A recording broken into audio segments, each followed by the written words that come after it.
માળિયાહાટીના તાલુકાના જુઝારપુર ગામે 76મો તાલુકા કક્ષાનો પ્રજાસત્તાક દિનની ઉજવણી કરવામાં આવી હતી। મામલતદાર કે વાળાના હસ્તે ધ્વજવંદન કરવામાં આવ્યું હતું। પીઆઈ સમીર મંજરા સહિત પોલીસ સ્ટાફ દ્વારા પોલીસ પરેડ સાથે રાષ્ટ્રધ્વજને સલામી આપવામાં આવી હતી। સ્કૂલના વિદ્યાર્થીઓ દ્વારા સાંસ્કૃતિક કૃતિઓ રજૂ કરવામાં આવી હતી। આ તકે તાલુકામાં શ્રેષ્ઠ કામગીરી કરનાર પ્રતિભાશાળી શિક્ષકો સહિત અધિકારીઓનું પ્રમાણપત્ર આપી સન્માન કરવામાં આવ્યું હતું। આ કાર્યક્રમમાં ટીડીઓ મિલન બાવરા તેમજ ડીએફઓ ડીએમ મકવાણા અને તાલુકા ઉપપ્રમુખ રણજીતભાઈ યાદવ સહિતના પદાધિકારીઓ અને અધિકારીઓ હાજર રહ્યા હતા।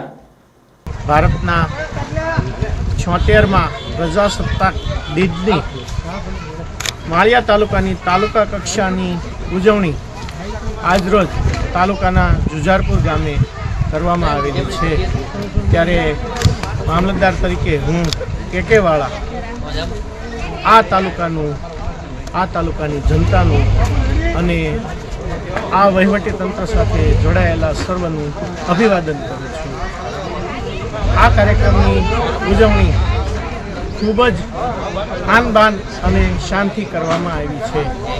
કાર્યક્રમમાં ખૂબ જ બહોળી સંખ્યામાં લોકો પણ હાજર રહેલા હતા। ખૂબ સરસ મજાનો કાર્યક્રમ રહ્યો। સાંસ્કૃતિક કાર્યક્રમોનું પણ જુઝારપુર પ્રાથમિક શાળા દ્વારા ખૂબ સરસ આયોજન કરવામાં આવેલું હતું। આ કાર્યક્રમને દીપાવવા માટે ઘણા પદાધિકારીશ્રીઓ પણ હાજર રહેલા હતા।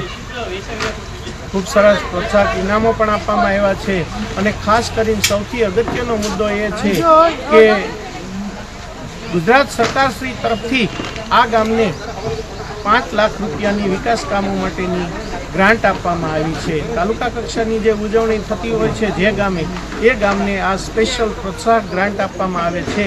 આજે જુઝારપુર ગામને અમે 5 લાખ રૂપિયાનો ચેક સરકારશ્રી વતી પ્રતીક સ્વરૂપે અર્પણ કર્યો છે।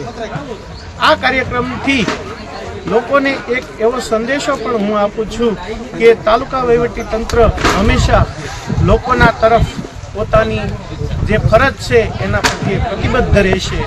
લોકોને પોતાના અધિકારો સારી રીતે ભોગવવા મળે અને એમની મુશ્કેલીઓ જે છે એ ઝડપથી હલ થાય એ માટે આ તાલુકાનું વહીવટી તંત્ર હંમેશા પ્રતિબદ્ધ રહેશે, કટિબદ્ધ રહેશે તેવી હું વહીવટી તંત્ર વતી ખાતરી આપું છું। જય હિન્દ, જય જય ગરવી ગુજરાત।